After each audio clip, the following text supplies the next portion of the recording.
secrétaire général, bonjour à tous les participants qui se sont connectés. Bienvenue au Lab Minov où se déroule aujourd'hui ce live qui inaugure le programme Beauvau Minov, programme conçu collectivement pour le mois de l'innovation publique.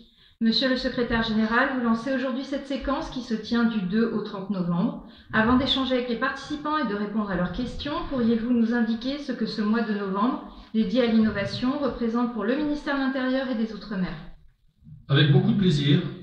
Bonsoir à toutes et à tous. Ravi de prendre part à ce rendez-vous qui en lui-même est une innovation, puisque si nous participons depuis plusieurs années au mois de l'innovation publique, c'est la première fois que ça se fait sous cette forme pour un lancement en direct, au contact avec toutes celles et tous ceux que je salue et que je remercie qui nous écoutent et avec lesquels nous allons échanger.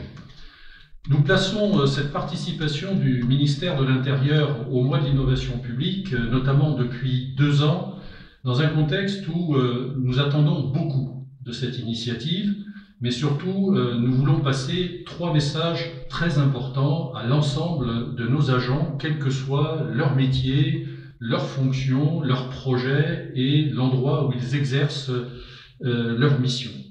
D'abord, le premier message, et ça va de soi, c'est de les remercier celles et ceux qui sont présents ce soir, remercier aussi celles et ceux qui, parfois depuis longtemps, parfois plus récemment, ont un projet, une idée, une intuition sur une démarche d'innovation et sur laquelle ils attendent des éclairages, des précisions aussi sur les conditions dans lesquelles nous pouvons les accompagner, les rejoindre dans leur projet, et les conditions dans lesquelles aussi leur projet va pouvoir répondre à un besoin local, un besoin plus général, pour améliorer la qualité des relations avec les usagers et aussi la qualité de travail, de l'environnement de travail des agents. Le deuxième message, qui est très simple, c'est que cette démarche est très importante pour l'ensemble du ministère de l'Intérieur. Le ministère de l'Intérieur et des Outre-mer, depuis quelques mois, est une institution robuste de la République avec ses règles, parfois une forme de sens de la hiérarchie qui peut apparaître un petit peu lourde, mais c'est un ministère qui est en mouvement puissant depuis longtemps, en mouvement encore renforcé par l'ambition qui est portée par le ministre et par l'ensemble des équipes du ministère au titre du projet de loi d'orientation et de programmation qui est en cours de discussion au Parlement. Et l'innovation est au cœur de ce projet pour les 5 prochaines années et probablement bien au-delà. C'est pour ça qu'il est important de passer un message, de valoriser aussi les belles réalisations que nous avons pu déjà faire aboutir pour améliorer notre image, mais aussi les conditions dans lesquelles nous accueillons nos usagers. Nous sommes au contact de la population et nous pouvons améliorer les conditions de travail de chacune et chacun sur le lieu où il exerce son métier.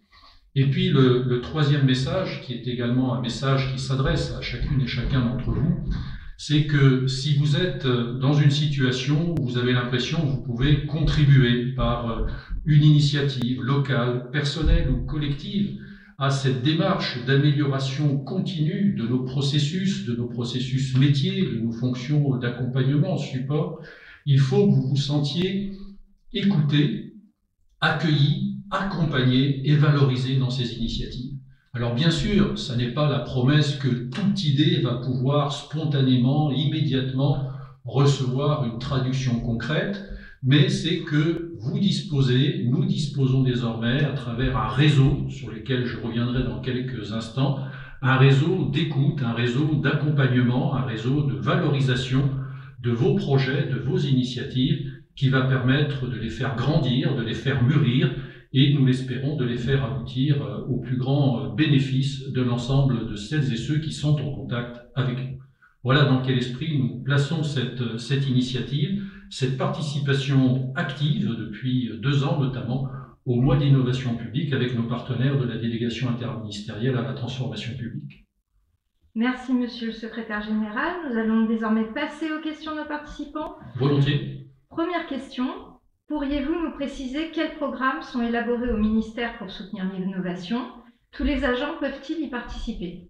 Alors, comme je l'indiquais, nous nous adressons à l'ensemble des agents, que ce soit ceux des forces de sécurité intérieure, les agents des préfectures et des sous-préfectures, les agents même de l'administration territoriale de l'État, au-delà des seules préfectures et sous-préfectures, même si d'autres ministères avec nous portent ces démarches d'innovation pour les autres services de l'administration territoriale, bien sûr les agents de l'administration territoriale. De nombreuses initiatives avaient déjà été prises au cours des dernières années. Je pense à celles que promouvait la gendarmerie nationale. Je pense aussi à des démarches comme Symbiose, qui est l'appel à projet dédié au sujet de développement durable, initiative à laquelle de très nombreux agents sur l'ensemble du territoire ont déjà pris part et qu'évidemment nous reconduisons chaque année. Je pense aussi à la démarche d'innovation numérique avec le projet TechniUp qui est en cours de déploiement une nouvelle fois cette année. Ce sont des programmes thématiques, comme vous le voyez, sur le développement durable, sur le numérique, mais il y a aussi bien d'autres domaines dans lesquels l'innovation au ministère de l'Intérieur peut aujourd'hui être accueillie et être valorisée. Je pense à l'innovation managériale, à l'innovation de process métiers, sur les conditions de délivrance des titres, par exemple, sur l'accueil des usagers. Il n'y a pas de limite, d'une certaine façon, si ce n'est la réponse à un besoin d'intérêt général, à toutes les initiatives qui peuvent être proposées, suggérées, éventuellement évaluées et valorisées pour améliorer l'exercice de nos missions au service de nos concitoyens. Merci, Monsieur le Secrétaire Général. Une deuxième question. Comment le ministère de l'Intérieur et des Outre-mer valorise ces projets et leurs porteurs ? Alors je dirais que valoriser, ce n'est pas seulement constater qu'un projet a réussi et engager une communication sur cette réussite. Valoriser, c'est d'abord faire en sorte que chacun, chacune soit entendu, écouté dans l'expression d'un projet, d'une idée, aussi simple soit-elle, même si elle n'a pas encore été complètement mise en forme, complètement détaillée, et donc être accompagné pour passer d'une idée de cette intuition à un projet construit, un projet étudié, analysé, éventuellement critiqué, et puis ensuite à sa phase de réalisation dès lors que le principe aura été validé et sélectionné. C'est ça, cette valorisation, c'est-à-dire d'abord prendre en considération une démarche de participation d'un agent ou d'un groupe d'agents qui souhaite proposer à son environnement de travail, à sa hiérarchie, à d'autres communautés de travail, de partager un besoin et de partager surtout la réponse à ce besoin. Ça nous semble très important d'avoir cette dynamique de participation, d'engagement collectif et d'accompagnement où tous les échelons de la hiérarchie prendront leurs responsabilités pour faire aboutir cette idée comme un projet fédérateur et surtout un projet de mieux-être dans son travail et de meilleure façon d'assumer ses missions. Merci. Une autre question. Au-delà de la valorisation des projets innovants en interne, les projets de notre ministère sont-ils aussi reconnus en dehors de nos organisations en interministériel ? Alors j'évoquais tout à l'heure le fait que par exemple sur l'administration territoriale de l'État, le voisinage entre les équipes des préfectures, des sous-préfectures, des secrétariats généraux communs départementaux et celles des directions départementales interministérielles peut susciter des projets communs. Et évidemment, nous sommes déjà très heureux de constater que c'est le cas. Je prends l'exemple de la direction départementale des territoires de Seine-Maritime qui a mis en place un outil d'accompagnement des porteurs de projets territoriaux pour évaluer l'impact écologique des opérations d'initiative locale. Ça nous paraît très important et on voit bien pourquoi l'intérêt de cette opération dépasse la seule équipe qui a pu le construire. Je pense à d'autres exemples, comme par exemple la plateforme collaborative Rezana, qui a été construite il y a quelques années et qui est aujourd'hui en diffusion générale sur l'ensemble de nos services à partir d'une initiative locale dans la Nouvelle-Aquitaine. Autant d'exemples, je pourrais en citer beaucoup d'autres, à la préfecture de police ou dans le contexte de la crise du Covid, on a beaucoup développé toutes les formes d'accompagnement des démarches aux usagers dès lors qu'ils ne pouvaient pas se déplacer physiquement auprès des guichets, y compris d'ailleurs, parce qu'on confond souvent démarche en ligne et rupture du contact humain, en préservant la capacité à rentrer en relation avec un accueil personnalisé un accueil interactif avec des personnes à l'écoute de celles et ceux qui sont peut-être moins habiles sur les démarches numériques. Donc oui, nous souhaitons fédérer toutes les initiatives territoriales, mais évidemment en travaillant pour ce faire, lorsque c'est nécessaire, avec l'ensemble de nos ministères partenaires, ceux notamment qui gèrent les effectifs qui sont en mission dans les directions départementales interministérielles. Merci. Vous êtes aujourd'hui au Lab Minov. Le Lab Minov accompagne des projets. Avez-vous des exemples de projets qui bénéficient de cet accompagnement ?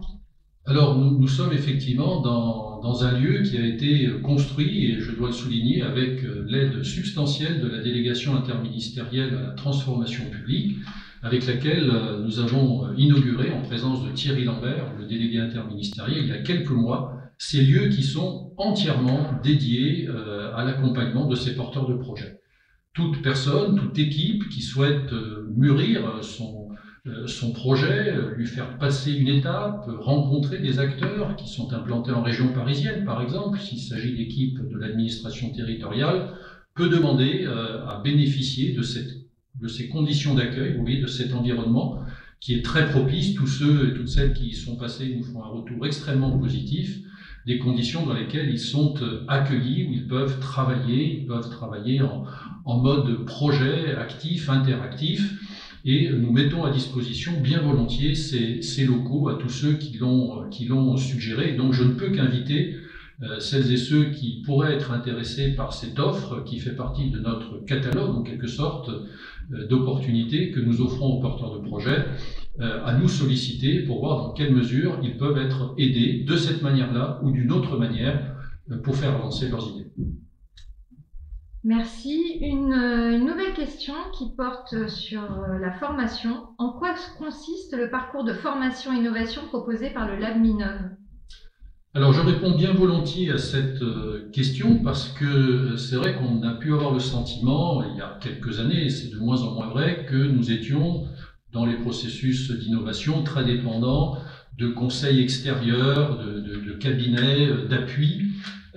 Et nous avons évidemment eu à cœur de pouvoir accompagner le plus longtemps possible en interne les porteurs de projets, non pas pour se défaire de tout regard extérieur, mais pour pouvoir internaliser, c'est-à-dire accompagner avec un regard qui est celui du ministère de l'Intérieur et des équipes professionnelles que nous avons créées, notamment l'équipe qui est ici la gestionnaire de ce Lab Minov, et qui est au contact aussi des communautés d'innovateurs et d'innovatrices au ministère de l'Intérieur et des Outre-mer, pour pouvoir leur faire bénéficier de ces compétences, de ce transfert de compétences que nous avons pu constituer en interne, un vrai savoir-faire, une approche à la fois exigeante et bienveillante, pour aller le plus loin possible dans le mûrissement de ces projets et dans leur bon aboutissement. Ça n'exclut pas que nous puissions avoir, notamment en matière de formation, puisque c'est votre question, le concours d'entités spécialisées qui ont déjà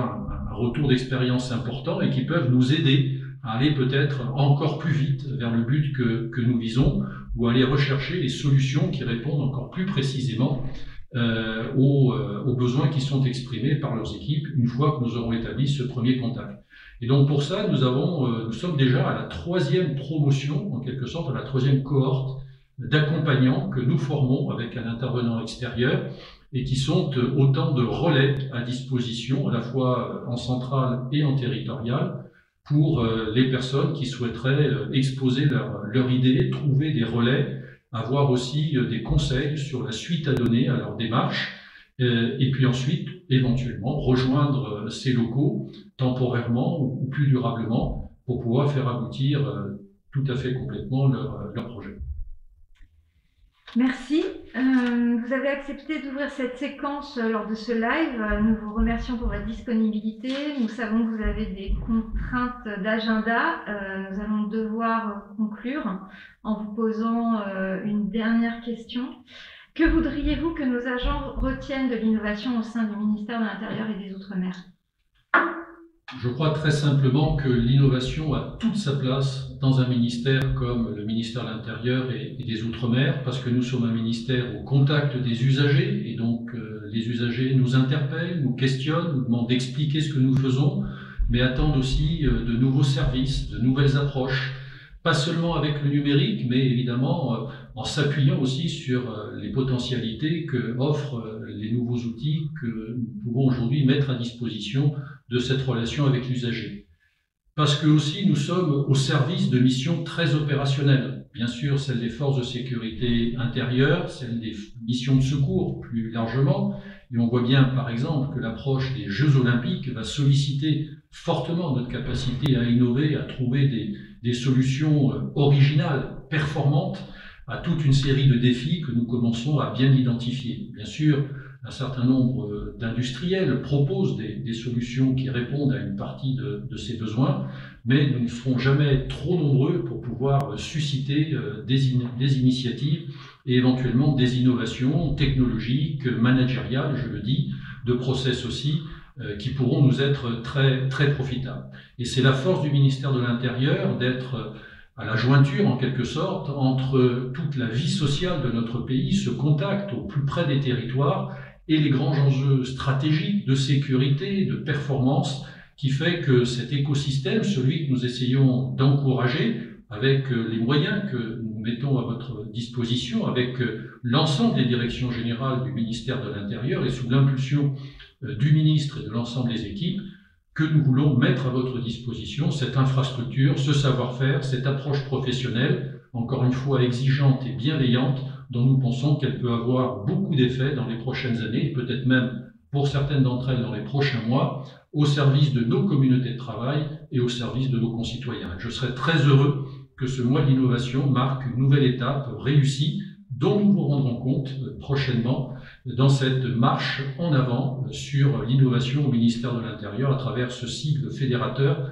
que vous voyez devant vous et qui marque la belle unité de l'ensemble de nos métiers au service de nos concitoyens. Merci de votre écoute, merci de cet échange.